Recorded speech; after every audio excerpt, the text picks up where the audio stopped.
రేపు 5వ తారీఖు నాడు ఎర్రవల్లిలో మాన్యశ్రీ భారత ప్రధాని గారు రాహుల్ గాంధీ గారి యొక్క బహిరంగ సభ పెద్ద ఎత్తున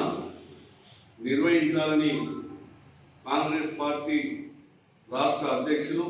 మాన్యశ్రీ ముఖ్యమంత్రి వర్యులు రేవంత్ రెడ్డి గారు నిర్ణయించడం జరిగింది. ఈ సమావేశం ముఖ్య ఉద్దేశం ఈ జిల్లాలోని నాగర్ కర్నూలు పార్లమెంట్ అభ్యర్థిగా పోటీ చేసినటువంటి మల్లు రవి గారిని గెలిపించాలని, అదేవిధంగా ఎట్లయితే తెలంగాణలో అభివృద్ధి చేయడానికి 15 సంవత్సరాల తర్వాత కాంగ్రెస్ పార్టీని ఆదరించినారో పెద్దన్న పాత్రగా తోడుగా ఉండడానికి కేంద్రంలో కూడా కాంగ్రెస్ పార్టీ వస్తేనే రాష్ట్రం ఇచ్చినటువంటి హామీలతో పాటుగా మరొక 5 గ్యారెంటీలను కేంద్ర ప్రభుత్వం కూడా ఇవ్వడానికని సభ నిర్వహణ కార్యక్రమం నిర్వహించడం జరుగుతున్నది. ఇట్టి కార్యక్రమాన్ని విజయవంతం చేయవలసిందిగా ప్రతి ఒక్క కాంగ్రెస్ పార్టీ నాయకుడు కార్యకర్త తరగాలు బాధించుకుని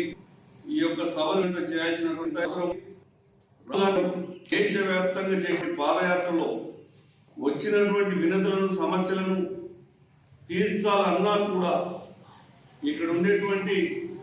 పార్లమెంట్ అభ్యర్థులను గెలిపించాలి, రాహుల్ గాంధీ గారు ప్రధాని కావాలనే ఉద్దేశంతో ఈ యొక్క ఎర్రవల్లి చౌరస్తాలో 5వ తారీఖు నాడు సాయంత్రం 4 గంటలకు సభా కార్యక్రమం నిర్వహణ జరుగుతున్నది. కనుక ఈ కార్యక్రమంలో ప్రజలందరూ కార్యకర్తల నాయకులు పెద్ద ఎత్తున పాల్గొనాలని ఈనాటి ఈ ప్రెస్ మీట్ కార్యక్రమంలో గౌరవ పెబ్బేరు మండల పార్టీ అధ్యక్షులు విజయవర్ధన్ రెడ్డి గారు, గౌరవ పెబ్బేరు పట్టణ అధ్యక్షులు వెంకటరాములు గారు, శ్రీరంగం మండల పార్టీ అధ్యక్షులు రాములు గారు, కృపాకర్ రెడ్డి గారు, ఆశన్న గారు, వనపర్తి జిల్లా సోషల్ మీడియా కన్వీనర్ చంద్రశేఖర్ గారు, మహేశ్వర్ రెడ్డి గారు, శ్రీరంగపురం ఎస్సీసీఎల్ విభాగ అధ్యక్షులు శ్రీనివాస్ గారు, Pebbair social media convener Srikanth గారు తదితరులు పాల్గొనడం జరిగింది.